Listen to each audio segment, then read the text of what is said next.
তো বন্ধুরা আজকে ক্যাবিনেট সেন্টার কি বক্স হচ্ছে আপনাদের দেখিয়ে দিই। এটা হচ্ছে 12 ইঞ্চি 2 এর পপ বেস। তো যারা যারা পপ বানাতে চাইছিলেন তারা কিন্তু আসতে পারেন দোকানে। এটা হচ্ছে 12 ইঞ্চির উপরে 2 এর পপ।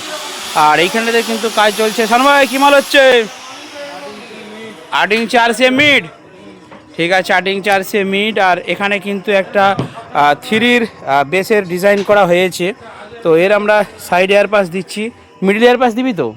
মিডলে সিঙ্গেলটা থাকবে একটা, এটা দুধারে সাইডে থাকবে। ঠিক আছে, এটা দুদিকে এয়ার পাস আর মিডিলে দু সাইডে সিঙ্গেল এয়ার পাস একটা থাকবে। 3 বেস তৈরি করা হচ্ছে অলরেডি। 2 পিস করা হচ্ছে, দেখুন এখানে 1 পিস আর ওখানে 1 পিস। আর অ্যাকচুয়ালি আর এখানে দেখতে পাচ্ছেন, আরে কুন্ডু ভাই কত ইঞ্চি হচ্ছে গো? 12 ইঞ্চি। ঠিক আছে, আর ওখানে একজন ভাই কাজ করছে। এখানে কিছু 12 ইঞ্চি মনিটর দাঁড়িয়েছে। আপনারা দোকানে আসুন, অর্ডার দিন, ক্যাবিনেট